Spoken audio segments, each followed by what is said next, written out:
After a long, hectic week in downtown Toronto, Bordzy is back. And I couldn't be more excited. We got a big one this evening. 19 games only to go in the NHL schedule. And the Oilers, unfortunately, are in the midst of some pretty competitive playoff positioning. And also in the midst of one really tough stretch in the NHL schedule. The 4-game road trip, it kicks off this evening, taking on the Golden Knights, where if the season ended today, this would be the Oilers' first-round matchup. They're the 3-seed, Golden Knights the 2-seed. It's a matchup we know very well, a rivalry we know very well, and I tell you, I couldn't be more stoked to be back for this one. Sunday night, Oil Golden Knights. Let's fucking go, baby. But hello and welcome to Pregaming with Bordzy, brought to you by Bet365. 19 plus. Please play responsibly, because whatever the moment, it's never ordinary at Bet365. Joined by the one, the only, Matt Wozniak, rocking just an amazing QZ quarter zip right now. The moment he walked in the office, I went, holy shit, he did his hair, he smells good, he looks good. And we haven't done a show together in what feels like months. We even all decided, you, me, and Brett, and intern Tristan, we're coming Sunday night in studio. Going to have an evening together. Let's go, buddy. I missed you. How you doing?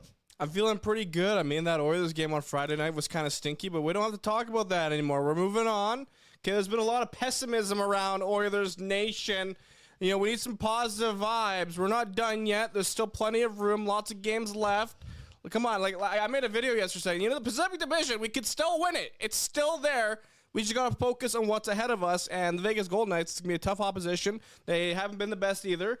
And, a lot of people are saying this is the biggest game of the season. It's March 8th. Let's pump the brakes. Yes, this could be somewhat of a season-determining game, but we'll see about that later tonight. It's the biggest game of the season so far. So far. Also, that dirty hippie in the chat says, did Woz take advantage of the leftover donuts?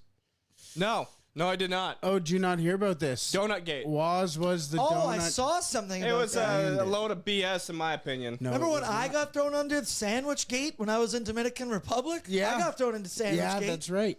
No, bullshit was. Well, first of all, there's video proof that he had 2 donuts before 9:30, and then had a third, and then had 2 Timbits before everyone was even at the office. That does sound like Woz. Hey. The Woz we all know and love, by the way. I was doing the Lord's work. You needed a sugar rush. It was a big day. Friday was a big one. First off, oh yes. Before we get into it, I kept pushing Menzies for a donut, and he kept saying no. So you can blame him on that part. Like, the guy was just saying no. Now you're peer pressuring your fat phobia. Oh, when he called you fat in that video, I laughed so hard. I was just like, damn, Woz, we're starting with that already. And then the second video, when you touched Menzies' shoulders, and he goes, get your hands off me right now.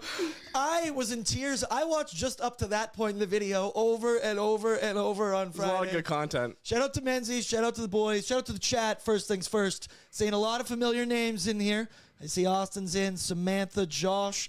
Saying we need a solid game from the boys tonight. No. We need 2 points from the boys this evening.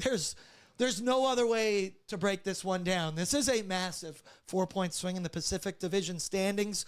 I believe the Anaheim Ducks are also in action this evening, taking on the St. Louis Blues. So we are in the midst of scoreboard watch, standings watch, what we will get into a little bit later on. And folks, we are in the nitty gritty right now. That dirty hippie said 2 tiny children's laptops. And that made me laugh quite a bit. Draisaitl says Bordzy is back. Bordzy is back. And I will say, I saw the news. I tuned into some of Pregaming on Friday nights. And the trade apparently fell through, folks. I regret to tell you that something went down. Who would have thought Oilers Nation, Leafs Nation would fuck something up? But here we are. Bordzy is back. And I tell you, my first takeaway when I saw the discussion in the chat about said trade, you people do not understand the value of an HP LaserJet 1022N printer. Like, I could not believe some of the blasphemy I was hearing about that. Also, shout out Staplers and the Bic pens to be named later. I made the argument, had a couple beers in me on Friday night. Downtown Toronto was pretty sick. I'll let you know in just a second. But I was sitting there talking to my bosses, and I was like, hey, man, one day AI might be able to, host this show, definitely produce a show, maybe what I did on Friday night.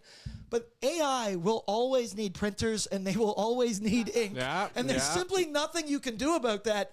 Mad disrespect. But yeah, trade fell through, unfortunately. Bordsy's back, Brett. And we'll need staples. And needs a stapler as well. No such thing as an AI staple. Damn right. You're damn right. Shout out. So big shout out also to Menzies, Pangs, Brett, everyone for holding the fort down for me. I asked Menzies pretty last minute, was like, hey, can you do the show for me? Because I think I'm going out downtown TO in the 6th. And let me tell you. Okay, so I went in Toronto. First things first, shout out to everybody that was a part of the trade deadline show. Everybody did awesome work. To be in studio for something like that, there was so much complicated stuff going on, and everybody did a great job. So shout out Nick Caroli, Almo Delich, Zach Phillips from TLN After Dark, who...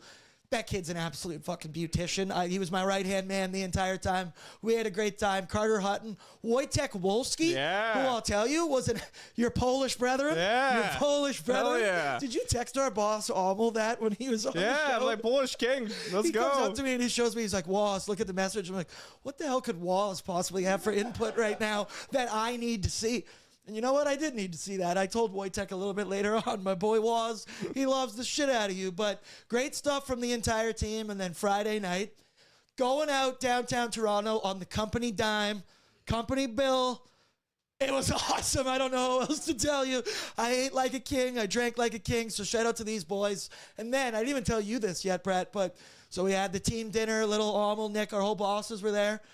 And then it was time for just the fellas to go out and hit the town. Me, Carter Hutton, Dave Pagnotta, and Nick Alberga came out and met us. Oh, there you And go. I know how we all feel about one Nick Alberga. Apparently, him and Dave are the biggest deals of Toronto because I felt like such a douchebag.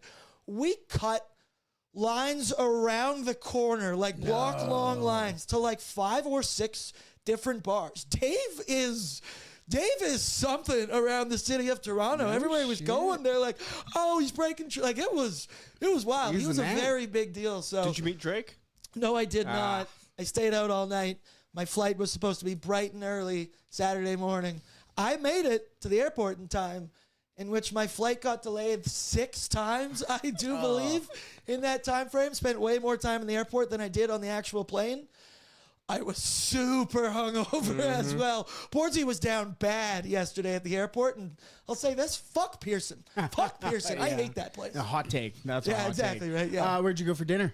I couldn't even remember the name. I went on Thursday to a very nice spot called Azar with my buddy Topo, who took me out. He moved. One of my best friends moved to TO like in June. Wined and dined me. It was like a $200 bill. Hot. He covered the whole thing. I didn't put out, unfortunately. So, Luke, I am very sorry. Friday was somewhere. Hunter's Landing? No, Damn it. somewhere on King Street around there. And then asked me what bars I went to. No idea, brother. A little bit of a blur, but shout out to everybody and the chat as well. Thanks for tuning in Friday. And boys, I regret to inform you, I did not watch a single second of that Friday night game against the Carolina Hurricanes. We could talk about it all we want. I don't think we really want to. I read the box score, which obviously looked worse than the actual game was. I think it was a 1-goal game with 9 minutes remaining, and we'll unpack that a little as we go along. But as you mentioned, why would we? And I do want to mention, that video you talked about that you posted, I'm sitting on my couch this afternoon, going through, trying to re-brush up on the Edmonton Oilers. And I watched that video you posted. I was ready to run through a fucking brick wall, because, I think it should be that obvious. Yes, we can all be pessimistic. There's 63 games of evidence that would maybe indicate to you that the Oilers, it's always going to be a cup year. Cup year! But maybe it's not a total cup year this season. But with 19 games to go, it is shit or get off the pot time. We got reinforcements here in the lineup.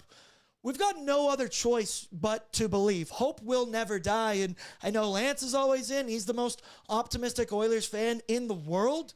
We need a lot of that. Rusty, you too, the reckless optimist. But we need more of that, Waz, so I appreciate it. You bring good energy today. Thank you.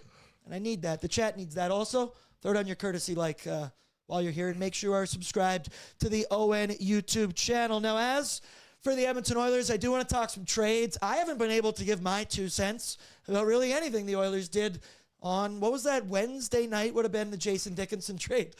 Talking about Bordzy enjoying his time out in Toronto, because I finished at the studio nice and late. I had no plans Wednesday evening, so I decided I'd go wander over to the weed shop, make a little stroll around downtown Toronto. I did that for like 4 hours, and I was so in the zone, I basically completely missed that the Oilers made a trade. Brett was sending me Snapchats while I was on the walk, and he's basically telling me what's going on, and I was like, don't care. No, it was literally, I couldn't care less. That was the wording. I was vibing. I was having a good time. I said I'm jealous because as soon as the trade went through, I started making graphics. Shout out to the boys. Shout out Eli, Brett, Pat, Tyler, Liam. They locked in. Menzies, he joined that stream as well, and it was funny because it came out like they were acquiring Dickinson. I'm doing my scrolls on X.com when I'm walking, but it took a minute for any details to actually come out. So about I was 2 like, hours. I could just spin my wheels here for a minute, but I digress. The deal, Brett, I don't know if we have the actual trade. It's okay if we don't. We have their stats. Not all good, all good. Jason Dickinson at 50% retained, and Colton Dach in exchange for Andrew Mangiapane and a 2028, I believe, top 12 protected first-round pick. Now, when I look at this, just as the player, this is exactly what the Edmonton Oilers needed. I have no doubt that he makes the Oilers a better team. He is a defensive-minded centerman, elite on the PK, and a guy that excels in that 12 to 14 minutes time on ice area, which is kind of exactly what the Edmonton Oilers need, a bona fide bottom sixer to own that role, and that's perfect for this team. Yes, they gave up a first-round pick to do so. We were just talking about it pre-show, and I mentioned, you look, hindsight is 2020, right? So you look at the end of the trade deadline, and you see guys like Scott Lawton, the LA Kings acquired him for a third-round pick, conditional second if the Kings make the NHL playoffs, and you think similar player, defensive-minded, 3C, elite on the PK, and that the Kings paid a little bit less of a price. I like that the Oilers got a youngster in Colton Dach. I think that's another guy that fills a type need that the Oilers need, a guy who's bangs bodies, bona fide bottom sixer once again. So this trade does make you better. The thought and feeling I saw a lot in my buddy's group chat going, first-round picks are meant to acquire names like Braden Shen, Ryan O'Reilly, big defensemen. And yes, that might be true. I choose to, and I made this joke before, that I love the Conor Murphy deal so much and what the Oilers gave up in that one. But basically, if you told me these two trades were actually just one trade, I would feel pretty good about it. But when I look at the Dickinson one separately, I'm a little bit torn on it. I didn't get to watch Friday night's game, so I'm curious, Waz and Brett, what did he look like out there? It's only one game. I understand we can't really read that much into it, but Waz, what do we think of new acquisition Jason Dickinson?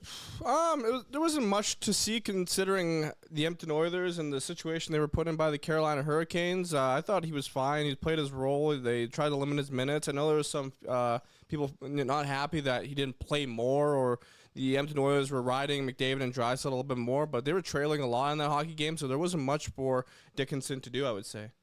Defensive-minded guy. Exactly what I just said that I like about him. Don't complain about that, chat. He Brett, did what'd you exactly think? that. That's exactly what he did. I really liked his feet. I was impressed by his feet. He kept up pretty well, and he had a solid line there, too. He had Kasperi, Kapanen, and I want to say Jack Roslovic, but that's Savoie? wrong. That That's was today. Yeah, that's today.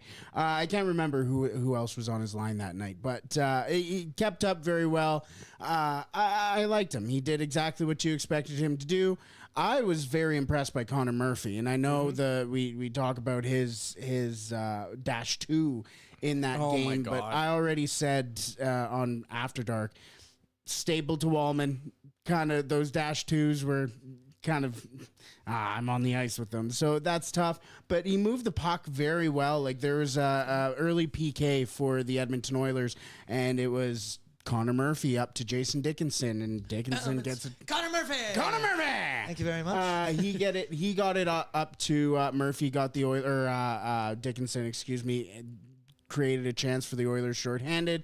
I like the way he moves, and there was even a situation where I want to call him Evgeny Svechnikov, that's his brother, Andrei Svechnikov, kept poking at Jarry a little bit, and they got into the corner, and Murphy was like, and just kind of said, what do you think you're doing? Kind of like bullying him a little bit. So it was very nice. And I mean, eventually Andrei Svechnikov ended up knocking Wallman into Jarry, and then started laughing at Wallman after the puck went in. So there was the whole Svechnikov thing. But I liked Murphy in that game. Yeah, that Wallman low light. I'm not going to call that a highlight. That was tough to watch, but that was then.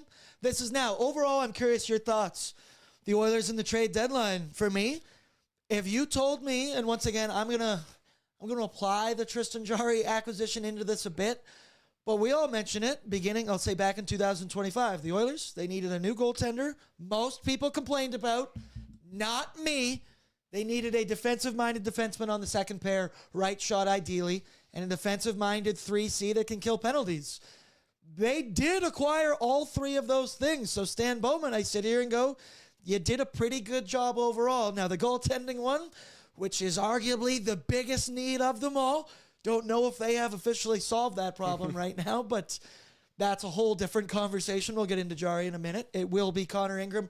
This evening was overall Stan Bowman, trade deadline takeaways. Where are you coming out on this? I'm going to give Stan Bowman a B+. Nice. I thought they went after some roles that they were missing because there's no one really in the Oilers' bottom six that you can say is good defensively sound, and that's what you get out of Jason Dickinson. Also in the Oilers' top four, you get someone like that, and Ryan Murphy could probably play as a six-pairing defenseman. We'll see, but ultimately it comes down. Call him Ryan Murphy again? Yes, I keep calling him Ryan Murphy. I'm supposed to Connor Murphy. It's Connor Murphy. My brain keeps defaulting to it. It sucks. But NHL Sid actually put out a great article on Oilersnation.com analyzing the in-depths about Connor Murphy and Jason Dickinson and what they bring to the Edmonton Oilers. And one line that kind of stuck out to me is that Sid's biggest fear with Jason Dickinson is Chris Knobloch and how he's going to utilize his minutes and the situations he puts him in. So I think it's up to Chris Knobloch and how he puts this lineup together. What do you think? Do you think that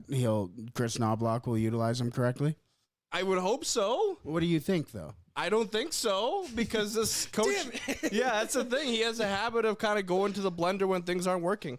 Absolutely, but once again, you hope that Chris Knobloch can recognize that things maybe haven't been going so well this season with that type mindset.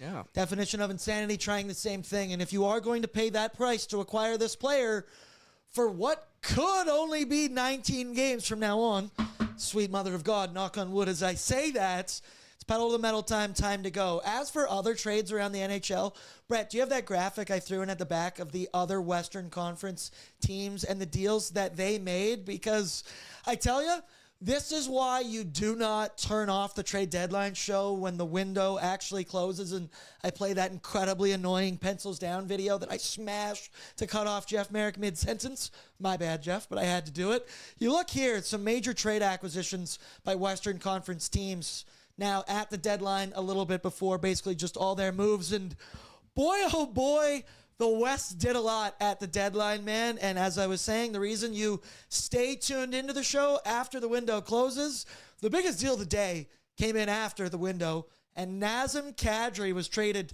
to the Colorado Avalanche, man. So he goes to Colorado with the 4th-round pick in exchange for Victor Olofsson, Max Curran, 28 first-rounder, a 27 second-rounder, while Calgary retains 20% of Kadri's hit.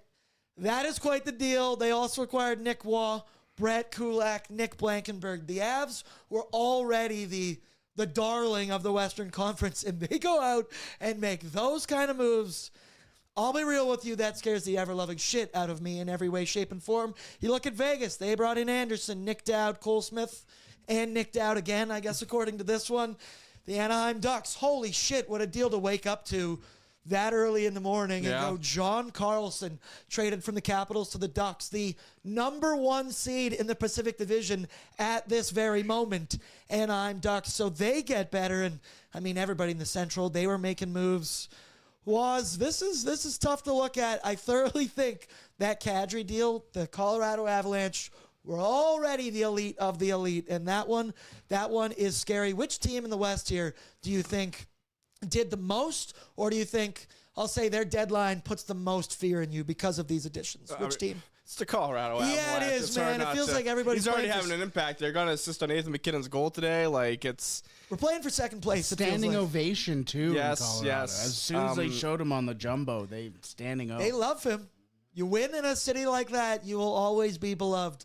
And they bring him back in. But you look at L.A., they got Panarin, Scott Lawton. You could also minus Kevin Fiala in that category as well. Point being, holy shit, the Western Conference loaded up. And it's going to be coming down to the wire around here. Now, this is a pregame show. We do need to talk about this evening's game. It's tough for me because I didn't totally watch Friday night's game. We did get some look at the lineups earlier today, and it will be Connor Ingram, who is the expected starter this evening for the Edmonton Oilers, going against one Adin Hill, who, Brett, screw it, just throw up the graphic right now because this is what filled me with confidence, people. We're all about optimism. We're all about feeling good. Because the numbers between these two are shocking. How do we have 3 yellow categories? Because Adin Hill That's crazy. having a tough That's season. crazy. Ingram versus Hill both with 15 games played this season, and Ingram is leading these categories. 2.83 goals against, 890 save percentage, where Adin Hill has lacked all season long. So he got banged up. I think he got banged up with a lower body injury on October 14th. He tried to play through it October 20th, had a severe lower body injury that then kept him out for over 3 months. He has since been back, but he has yet to find his game. And you think, kind of feel bad for the guy because he was penciled in to be on Team Canada for the Winter Games, but his season has fallen apart. Look at that, was an 860 save percentage with a 3.42 goals against average in the regular season. His numbers against the Edmonton Oilers, they are not good as well. So this part gives me confidence. And I guess let me ask you that, your confidence level heading into tonight, because the Golden Knights, they are not what they have been, the top of the Pacific Division, like they have the last several seasons. They have been dealing with injuries all year long. Mark Stone's not playing in this game, and obviously Alex Pietrangelo. There's more names as well in our need to know info, but they've lacked against other teams in a playoff position for much of the year. There was so much drama a week or two ago being like they have beaten 0 playoff teams since November 22nd or whatever it was. This is a very, very winnable matchup for the Edmonton Oilers, and one that maybe in years past I would be more nervous for. The Golden Knights are a scary, scary team. They're a team that knows how to win, and they're cutthroat. They're dealing with some issues much like the Edmonton Oilers are this season was, and they're very beatable. They're very gettable. And if the Oilers can get the dub tonight, it's a massive 4-point swing in the standings. No, 100%. And like some fans have labeled this as the biggest game of the season, but also, I mean, you mentioned the goaltending numbers there, and Vegas was in the market for a goaltender. There was rumors that maybe they go for Jordan Binnington, and you know, it's interesting how the Pacific Division is shaping up because you have a lot of these young teams like San Jose and Anaheim that are kind of making their mark right now. Vegas and Edmonton are trying to battle out right now this second place spot, but I mean, like I said, the first place position is still up for grabs. So for the Edmonton Oilers, it's just kind of going balls to the wall in this one, you know, just put it all on the line. We know we've heard that line before, but like it's like the Edmonton win and shit or get off the puck. Exactly. The Edmonton win this morning was pretty strong. Let's bring it over to Vegas and blow them apart. Nice, Waz. I'll take that. Waz, you heard it here first. Wants to blow the Vegas Golden Knights. There you go. There you go. Hey, Be careful. Watch this guy in Vegas, boys. Oh yeah, we're going. If you ever see him down the strip, don't walk up Well, to if him. it gets to the Oilers, don't make direct eye contact. with Wazzy's Waz. trying to make some table money. well, I'm excited to tear up Sin City with you in a couple weeks. Yeah, we're getting this rematch. What, 2 weeks from now? Maybe Crazy. 2.5 weeks from now. It's gonna be a Run good it. time. Let's go. That's Waz's new favorite phrase. Run it. Let's roll. Autobots, let's move. That's Autobots. Roll out, baby. Yeah, there you go. So when are we? March 26th. Yeah, dude, 2 weeks away. Are we there to watch the Utah game at Yes, we Oh, are. wow, okay. We will be there. So we it's more we of a- fly in on the Tuesday. Okay. So we're going to have a good time. I think I might be doing pre-gaming from the casino floor. That's going to be sweet. That's going to be sweet. All right, let's go now. Need to know info. Brought to you by Willhawk Beef Jerky. Only the finest tasting meat products earn the Willhawk name. Made from a 100% Alberta beef, their jerky is aged, seasoned, marinated, and smoked to savory perfection. They gladly fill orders of any size and you can find their jerky, sausage, and other products out of their Leduc location. Or for more info, head on over to willhawkbeefjerky.com. You need optimism? I got optimism for you right here. Edmonton has won their last 3 regular season games versus the Vegas Golden Knights. They are 11-4-1 in their last 16 games against the Golden Knights, not to mention a 4-1 series win last year in the second round of the NHL playoffs. As for this year, the Oilers are 1-0 against the Golden Knights. They beat them 4-3 back on December 21st. Now, in that game, the Oilers jumped out to a 4-0 lead and would subsequently allow 3 unanswered goals, where Sphincters would get pretty tight in that one. But ultimately, the Oilers walked away with 2 points and the W, including tonight. The Oil and Golden Knights will actually play 3 more times in the next 30 days. We just mentioned it, March 26th on the Nation vacation, and then April 4th back in Edmonton at Rogers Place. So, biggest game of the season so far. So far. Now, Brett, let's get into a little bit of standings watch here. Give me the tunes. We need to know. Throw it up for me. So, this does not make me feel good to tell you this. The Anaheim Ducks currently sit first place in the Pacific Division standings. They have 73 points in 62 games. The Golden Knights, 1 point back of them, but they have played 1 more. They have 63 games played on the season. The Oilers, 5 back of the Golden Knights, 5 back of the Anaheim Ducks, 4 back of the Golden Knights. And with the Golden Knights, they have played the same amount of games. So, with a win tonight, the Oil, they'd be 2 back of Vegas. You got a puncher's chance with the Anaheim Ducks. However, if they lose this hockey game, take your eyes down in the wild card standings a little bit, because Seattle, they are 1 point back of the Edmonton Oilers and then would have 2 games in hand, while San Jose would be 2 back with 3 games in hand. San Jose needs to start playing some fucking hockey games, because I keep seeing this all season long that they're just always within striking distance. And with that loss the Oilers had when we had brunch for Ben, last week, they have a serious shot here to usurp the Edmonton Oilers. And then you can't get away from them. The LA Kings are still around. They're still hanging around. 64 points in 62 games. So win this game. I feel very, very confident in the Edmonton Oilers. Lose this one, and I might be sweating a little bit. And pre and post might get a little bit dicey here for the rest of the season, but I'll tell you, it'll be interesting, and you should keep on tuning in. As for Oilers and specific players, Evan Bouchard has 11 points in his last 12 hockey games. The man is unbelievable, leading all defensemen in points on the season. He has 7 goals, 24 points since January 22nd. Bouchard's just... he's not even playing the best hockey of his career, because he saves that for the NHL playoffs. He might be playing the best regular season hockey we've ever seen from Bouchard. And then more optimism, the Nuge. He has 18 points in his last 13 games against the Golden Knights. 5 goals, 13 apples. So if you're looking for something to bet on Bet365, I highly recommend RNH. And then finally, Connor Ingram, he's expected to get the start. His last game was against the Ottawa Senators. Stopped 17 of 21, but he got the W, and that is really all that matters at this point in the season.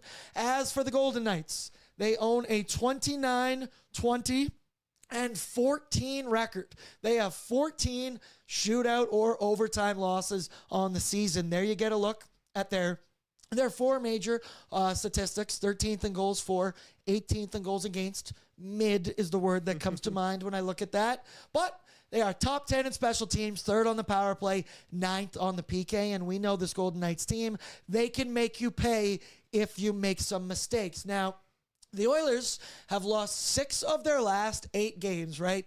Remember? Maybe we'll pull up the graph on After Dark if this goes right or wrong, actually. I did update it while I was away and my mood board. Because remember, the Oilers finally won 3 games in a row. They beat the San Jose Sharks. We're partying. We're celebrating. Something that probably should have been done midway through November. And since then, the Oilers have lost 6 of their last 8 hockey games. But to make you feel better, Vegas has lost 4 of their last 6 hockey games. Oh, shit, you did pull it up. Hey, Brett. Oh, damn. Yeah, there's me. So that's Vancouver and St. Louis, remember? Oh, okay. Back-to-back shutouts. Yes. Didn't think we'd lose a game ever again No. or allow a goal ever again. Crazy. Quickly, I was reminded it went down, the 3 in a row. We finally won 3 games, and then boy, oh boy, that's tough to watch. As you see that plummet to an absolute 0 against the Anaheim Ducks, and ever since I've just... Looks like a constellation. Yeah, that looks... I should have done this for the entire year to look at. We'll do this Honestly. next year, Season Brett, because this is hilarious to look at. And we live this roller coaster night in, night out. I know a lot of fans do, but to have to sit here and actually talk about it for hours on end, night in, night out, it's tough. Wears on a man. Carolina was a rough one for me. I put in the title, Carolina destroys the Edmonton Oilers. People were like, they didn't destroy. I genuinely thought that it was... The scoreboard might have said that they weren't destroyed or whatever. They got manhandled. Emotionally, you were destroyed. Emotionally, I was Put that in destroyed. parentheses next He had a long day. He had a long silly Boys did have a long day. Shout out to them. 17 hours here, baby. I drank enough beers to cover the both of us, Brett. So I'll play my part for you. I'll always play my part for you. The Golden Knights and their injuries, they're dealing with some right now. So Wild Bill, William Karlsson, he's been on LTIR since November 8th. And the news recently came out. He will not be good to go to start the NHL playoffs. Never cheer for injury. But yeah, let's go. Mark Stone is on IR, not LTIR. I need to make the discrepancy there. So he hasn't played since March 1st. He was just day-to-day. They were kind of scratching him before every game. Now he's officially on IR with a upper body injury, I do believe. Brett Howden, not Brett Holden, is on IR. Jonas Rongeberg is on IR, while Carter Hart also has not played since January 8th. To be honest with you, I completely forgot that he was on the Golden Knights. Brett just back there went, rats. Shit. Couldn't happen to a nicer person. Jeff Merrick called Carter Hart 3 times in our rehearsals. That's crazy. And I was like, man, you can't do that. You can't do that. So, also, tune into DFO Live more often because Carter Hutton, he's up on Jay Rosehill levels of beauty, lead beauty at the Nation Network. Huts might be the funniest dude I've ever met in my life, but I digress. Jack Eichel, he leads the Golden Knights in points. He's got 21 goals, 49 apples, 70 points in 55 games. He's plus 13. We know him. He's damn good. And last year, did he hit the 100-point plateau last year? I can't remember. I believe he did, yeah. I thought so. So probably not on pace to hit that one this year, but nonetheless, having a good year. Mitch Marner, 63 points in 62 games. But Pavel Dorofeyev, get used to the name. He came on the scene last season, scored 35 goals. He was on the top line, on the top power play, and he has 30 goals already again this season, and he's one of 17 players in the NHL to have 30 plus. The kid is good. Get used to him and get an eye on him if the Edmonton Oilers are on the penalty kill later tonight. And then we mentioned him earlier, Adin Hill is expected to get the start with a whopping .860 save percentage. Let's go, folks. And now let's go to the Edmonton lineup, brought to you by Oodle Noodle. Download the app today, earn loyalty rewards points. When you do so, take advantage of their many, many, many awesome deals they've got here. Boys, we got Oodle Noodle, trade deadline day. I pointed out to everybody at the Toronto studio that you people are lacking out here. We need to get Noodle Noodle. Where the hell are the green onion cakes? Where are the spring rolls? For real. Shout out to Amy from Better Collective. She bought so much pizza for the fellas. Oh. So that You was guys very got nice. pizza? You got Oodle Noodle. Boring. What'd you get and what'd you get? Describe it to me. I'm so hungry right now. I got a spicy hot Thai box of chicken. Devoured those green onion cakes when they arrived. It was good. I just got drool. Yeah. I'm hungry now, man. Brett, paint me a word picture. What'd you get? Tokyo glaze with beef. The beef came in. Bean sprouts You got on bean the sprouts? top. Yeah, Oh, yeah. yeah. Bean sprouts on the top. Udon noodles. So the Oh, that's nice, good. thick noodles. Lemon You guys fruit. bring any food tonight? Should we order Oodle Oh, we should. Oh, we should order Oh, food. Sunday shit. night? I don't, Sunday night Oodle Noodle order. I'm in. I'm I, mean, in. I don't hate it. I'm in. Let's go. All right, pull up the menu. Let's we'll order it right now. We did earlier today, I believe, get a look at the Edmonton Oilers' projected lines this evening. Top line of Ryan Nugent-Hopkins with Connor McDavid and Zach Hyman. Your second line, Vasily Podkolzin with Leon Draisaitl and Jack Roslovic. Your bottom six, Matt Savoie with Jason Dickinson and Kasperi Cheeks Clappin. I believe Savoie's 4-game point streak was snapped Friday night against the Hurricanes. Let me ask you once again, didn't tune in, should probably have known this. Did he start on the second line or did he start on the third line? Started on the second line, looked into it. It was Podkolzin. They just swapped Podkolzin and Savoie. And I thought Savoie looked great. There was a moment, too, where they put Savoie on that third line in that third period. Forced a turnover, scoring chance, turned into a scoring chance. I am excited about this. He was even on the second power play unit, which they played a little bit more. Is he always on He's always on the second power play. I know, but it played. The fact that they played is exactly. probably That's the why I surprising noticed part it. about people. Yeah, totally fair. Totally fair on that one. Your fourth line, Colton Dach with Adam Henrique and Trent Frederick. And Josh Szymanski was called up earlier today. I feel every time I'm checking my phone, he's getting called up, sent down. He's just ping-ponging around this bitch. He's not expected to be on the ice. Well, it's an emergency recall because Adam Henrique and Mattias Ekholm will be game time decisions. So just waiting on updates as we're here. I saw, as I'm sure Brett could scroll down, one Mattias Ekholm was not on. Oh, scroll down to your photo a little bit. Let me get a look at that thing. Our boy's so cute. Our boy is so cute. But there it is, your top pair. Spencer Stastney with Evan Bouchard and Jake Wallman with Conor Murphy. Darnell Nurse on the third pair. Hallelujah, there's a positive with Ty Emberson. Connor Ingram going to get the start. So Ekholm, we didn't know why. I don't believe we heard totally why, the reasoning, but it'll be a game time decision. Let me just check Twitter, x.com, as I should probably rather say right now, and see if we got any late news. Also, this Lightning Sabres game right now is just nuts going off. Sabres just took the lead again. It's 8-7. Yeah. There's been like 5 fights. Imagine you took over 9.5 goals in that game at plus 6,000. Is it tied? It's 8-7. Oh, final. What? Sabres win 8-7. Good, Final. good. 59 seconds ago. I have a little bit of a bet for Sabres to win the division. Juicy. What'd you have that at? What is that at? Plus 750. That's good gambling right there, folks. That's Shout out good Liam gambling. Horman for that idea. Responsible too. I like that for my boy Matt Wozniak. We'll get into gambling a little bit later. I haven't spun the wheel in almost a week, Brett. I'm jonesing. I'm jonesing right now. Responsibly. Now, so the Oilers lost 6 of their last 8 games. I look on paper at those deep pairings. So I'm going to this discussion as if Mattias Ekholm was in the lineup. You look at them on paper. I love the fact that they are all righty-lefty, and you think that should be the ideal scenario for the Edmonton Oilers. Now, I know you guys discussed it a lot on Friday night. I saw it was made a separate YouTube video where I saw the thumbnail was Jake Wallman wearing a pair of jeans on the ice, and I went, my boys, they're doing so good without me, because you have to be blind to not see that Jake Wallman has been a shell of himself throughout the entirety of this regular season. I feel bad saying this right now in front of a man who has ink on his body for Jake Wallman 96, Jake the Snake.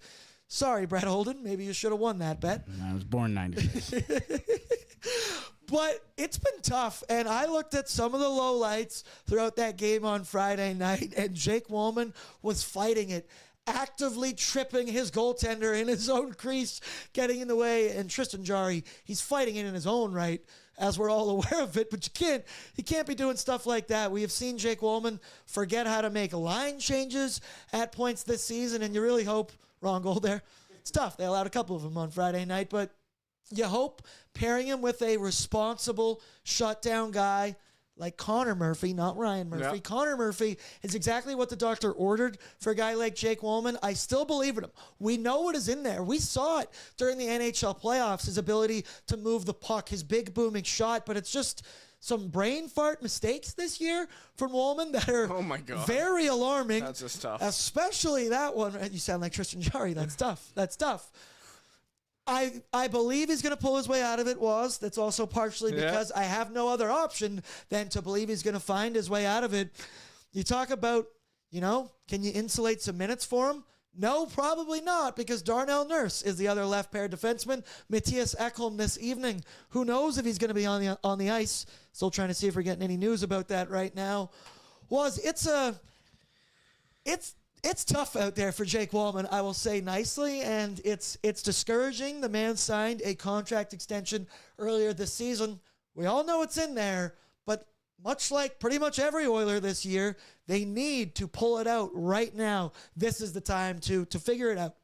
Well, we know he has it in him because about a year ago from today, we were celebrating Jake Wallman and his presence in the Oilers lineup. I remember that chip pass to Zach Hyman. It was beautiful. His debut with the Edmonton Oilers, one of the best assists I've ever seen. Well, maybe Connor McDavid's had a lot of good ones, but it's just, I don't know.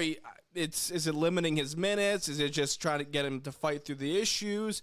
It just seems like he's been out of position, unaware at times. I think he's just kind of fighting a little bit of confidence right now, you know. The other night he was stapled to the bench, and he mentioned how much that sucks, and of course it's going to suck. You want to play, and you want to be an impact player, and I think he wants to be. He doesn't want to be that type of guy who just makes a lot of money and calls it a day, right? Like, he wants to win a Stanley Cup with the Edmonton Oilers, and there's a reason why the Edmonton Oilers acquired him a year ago. He's a competitive guy. He's got pride.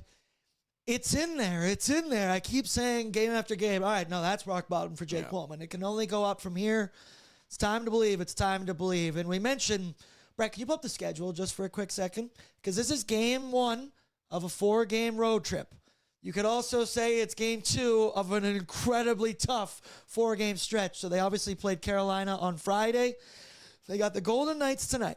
They got the Avalanche on Tuesday with Kadri, Brett Kulak, Nick Waugh.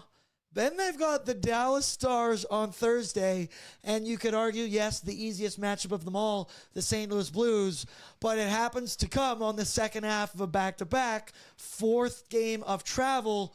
This is a very, very tough stretch for the Edmonton Oilers, and I believe we heard from one Leon Draisaitl earlier on today talking about how, I don't want to say make or break stretch for the Oilers, but this is a crucial stretch. Brett, can we take a listen?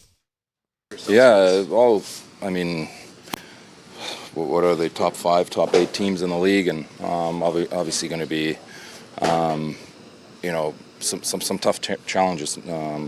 But you know, sometimes when you're not doing well or as good as you'd like, sometimes those are the games that you need, and those are the games that, you know, can really take you out of it. So we'll focus on tonight and go from there.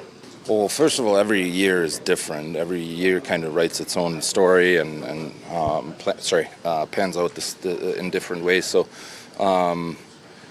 it's different than the last 2 years. But at the end of the day, we got to get going, and we have to start winning hockey games and collect points. And you know, tonight's a good start for us. Obviously, a big matchup, and yeah, we're excited. Every year is a different story, and this year's is going to be great because it's always a cup year. Cup year. And you know what will help with that? We got good news and bad news right now for you. You want the good news or the bad news first? Let's go with the good news. Want the good news first? Mattias Ekholm is on the ice for the Edmonton Oilers at warm-up. The bad news? Depends how you look at it. No, I'm kidding. Adam Henrique is not on the ice, so we should expect to see one Josh Szymanski on the 4th line playing that 4C role on an emergency recall. Let's go now. Starting goaltender report. We mentioned him earlier, but it's brought to you by Dog Patch. And boys, we got a Friday night ahead of us. A sold-out event at Dog Patch on Friday the 13th, gentlemen. Spooky. Who knows what's going to go down? Unfortunately, it is sold out, so I hope you got your tickets already. It's in support of Kaleo Collective. They do awesome things, and I don't want to give you FOMO, but we're going to have an awesome time on Friday night. The food is great. The drinks, they're going to be flowing, and hopefully the Oilers catch a W on this one. And I love Dog Patch. I like that we do these now. We do these kind of community things with people. Greta's fun. Bars are fun. Dog Patch is so intimate. homey. You're so close. Yes. It's cozy. It's a good vibe. I miss like sitting by the record players. It's like being at an inn. It is. It's okay. Yeah, totally. I mean this so positively. It's like I mean hipster in a good way, but it's a very good hipster spot. It's like hole in the wall in the River Valley. It's unbelievable. Good Brett, cocktails. you can throw it up. We already looked at it, the starting goaltender numbers between these two. Thank God, Connor Ingram, you're having a better season than Adin Hill. Somebody pointed out that the record doesn't add up to 15 games played. That's because it's 15 appearances on the season. I guess maybe we could change. Whatever. People, you don't need to focus on that. What we need to focus on is that 860 save percentage on Adin Hill, Brett. He also got that loss that he came in for Tristan Jarry as well. So tough. That doesn't count as a start, but it counts as a game play. This has nothing to do with this game. Once again, didn't watch Friday. Did we get any confidence built from Tristan Jarry against the Hurricanes. Interesting. Box score didn't look great, but honestly, the Edmonton Oilers gave up some high danger scoring chances. The one Jake goal won. that annoyed me was the one that kind of deflected off Darnell Nurse. But other than that, I thought Jarry was fine. I don't know. I felt like the defense in front of him really didn't help him. Like that Jake Wallman moment. Like he's stuck. What's he gonna do? as you said all that, Brett was just looking at me going, no confidence. He looked no confidence. shaky. He looked shaky. Like there were some moments where he was just overcommitting on the movements. It looked like Stuart Skinner all over again, and it sucked. And I will say, and I said this on After Dark, he got better as the game went on and kept the Oilers in that game, in a game that they had no business being in. But still, there's nothing much really. The word shaky feels like that has been the definition of the Tristan Jarry tenure. Looks good here. Sometimes maybe good, sometimes maybe shit. Life is like a box of chocolates, Brett. You never know. Tristan Jarry, much like he actually fits in with the Oilers so goddamn well. It's unbelievable. Chat, help me out. Wise Kyle said Jarry made some big saves. Yeah, kept him in the game. Better later on in the game. First, Payton, I'm sure this will be totally honest, said first period he wasn't great, but second and third period he kept us in the game. I had read some things. Apparently he was tested a ton in that second period. I think it was 16 shots directly, and he kept the Oil in. He's obviously not playing tonight. I just wanted to know to see if I should have more confidence, but you guys didn't see the look Brett just gave me, so that's tough. Let's go now. The away lineup, which is brought to you by GMC Truck Month, baby. It's Truck Month, and that means it's your opportunity to get into a 2026 GMC Sierra 1500 Pro Graphite Crew Cab. That's the longest name I've ever heard, at 0% financing for 72 months. You're getting a 2-inch factory lift with off-road suspension, a powerful 5.3-liter V8 engine, and a commanding presence that demands attention. Hurry in and go to see the Sierra 1500 Pro Graphite Crew Cab in person and take advantage of Truck Month before it ends. Waz, give me a Truck Month. Truck Month. Yeah, there's no trucks in Toronto. It was very funny. Really? An Alberta boy coming out of, I mean, why would you? Also, if you drove a car in downtown, I don't know why you would. That is awful out there. I was gonna ask how bad are the potholes compared to here? I don't know. I didn't really drive. I pretty much walked everywhere. How'd you get from the airport to your hotel? Nick Caroli picked me up. The boss man picked me up in his nice-ass whip. Took me right to the studio. These lines that we got are brand new, straight from Hannah Kirkle. Shout out my producer. Shout out my producer, Brett Holden. Let's take a look at these ones. Top line, Barbashev with Jack Eichel and Bowman. Brett Howden, not Holden on the second line with Mitch Marner and Pavel Dorofeyev. And then your third line, we see Brandon Saad with Tomas Hertl and Keegan Colasar. New additions on the fourth line, Cole Smith with Nick Dowd and Colton Sissons. Your deep pairings, Braden McNabb with Shea Theodore, Noah Hannafin with Caden Korzak, Rasmus Anderson with Jeremy Lazon. So we know this team, Adin Hill also going to be the starter. This team, they are missing one Mark Stone, which is a huge loss for the Golden Knights. I know how we as Oilers fans feel about him. That is mostly because he's a good player, and yes, he loves to tease that LTIR rule. Pavel Dorofeyev, though, man, this is a guy the Oilers need to keep an eye on. He is up to, I mentioned it earlier, 30 goals on the season. He's killing it on the power play. I believe he has 11 points in his last 9 games, and he's a driver on that second line with Mitch Marner, who appears like he's playing center right there. Shout out to Mitch, I guess. It's a little different. Who knows? Yeah, it's just put in the chat. Who the fuck is Tingus Pingus? It's me with Cole Smith. I have no idea who the fuck that is. New addition. When he got traded, we don't even need to get into what we talk about off camera. We might get canceled if we start doing things like that. Pavel Dorofeyev, he is an unbelievable player. Keep your eyes on him. But Brett, can you throw those lines back up? That decor, you have a household name on all 3 pairings, in Shea Theodore, in Noah Hannafin, in Rasmus Anderson. I like the moves that the Golden Knights have made this year through maybe the deadline and before with one Rasmus Anderson. We hate Anderson's guts. We hate looking at his face, and the fact that he is back in this rivalry, or he's a part of this one instead of the Flames rivalry, he might be at the top of my hate rankings for the Golden Knights. But I guess let me ask you, who's your player to watch on the Golden Knights? Don't say Pavel Dorofeyev. No, I'm going to go a little off the board. Keegan Kolesar. Ooh. He's a big physical body. He can sometimes chip in. He's a bit of an agitator. I kind of wish the Edmonton Oilers had someone like him in their lineup. So Keegan Kolesar. Somebody in the chat just said, where is McNabb? He's on the first pairing there with one There you Shea go. Theodore. Found him. First place I looked. Who would have thought? Brett, what about you? I'm going So to... whoever the boys just said is definitely going to score goals tonight. Oh, So damn. chat, be aware of that. Well, because I was going to say Cole Smith because I have no idea how this guy plays. So I'm going to be watching him to see what he does on the ice. That was a shout out 35-year-old Nick Dowd. Nick Dowd. Hey, that was a name member. We've heard the Oilers be interested 2 years in ago, I Nick think Dowd they had 2 years interest, ago. yeah. That was in the Beck Malenstein era. Yes. I really wanted them to Don't acquire. get walls going. Shut up, Beck Malenstein. Is he still in the league? I think he is, but Buffalo, I'm pretty sure. oh, he's going to win the division. Oh, there you Shout go. out to him, Perfect. Moss. Money. There you go. Let's go now. Everyone's favorite time, Bordzy's Bankroll, brought to you by Bet365, 19 plus. Please play responsibly because whatever the moment, it's never ordinary at Bet365. Download the app today. Use the promo code NATION, N-A-T-I-O-N. Before we throw it up, when you're hot, you're hot. So last night, I came back home, super hungover, really long flight delays. I was down bad. So I know that there was UFC on. Great card last night. So I'm going through Bet365, taking advantage of this. Made a 3-leg parlay on this, on like the 3 final fights. And then I made a 3-leg parlay on the main fight. I fell asleep at like 8 p.m., completely missed the entire event. Woke up at 4 a.m., which is actually 3 a.m. Jeans Award daylight savings time. Oh. Shit sucks. However, I hit both of my 3-leg parlays. No way. When I woke up at 4 a.m., I got the notification from Bet365. I made a solid like $130 something last night in my sleep.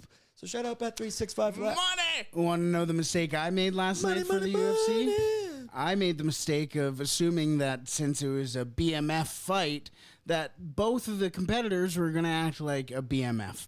And listen, all the whatever to Charles Oliveira for doing what he needed to do.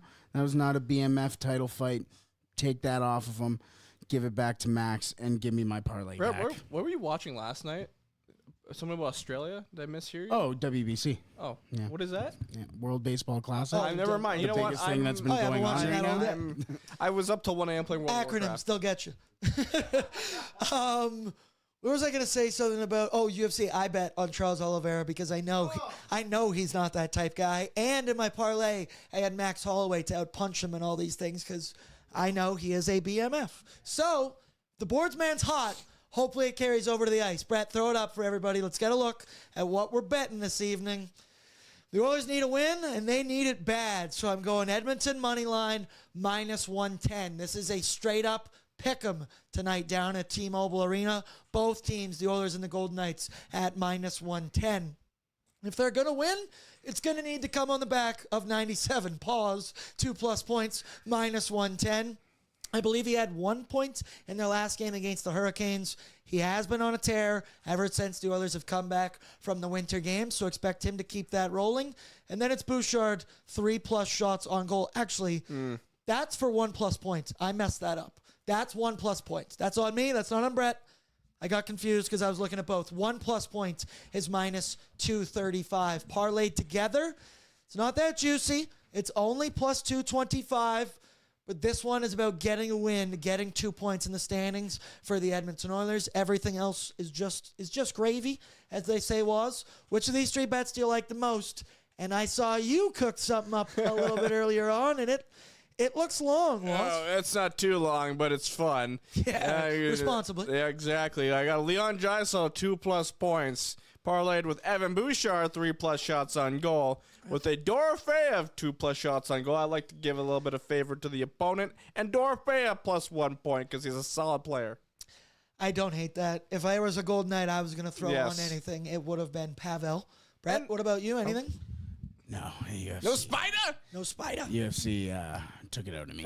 We'll bring it back in. UFC You and want some of mine? WBC. You want some of mine? Yeah, You want some of please, this? please. Well, don't worry. You can vicariously live through me as we spin the wheel, baby. wheel? If you're new here, like was. Get a load of this guy. He's fucking new. I don't even new work guy here. on the block. I don't even work here.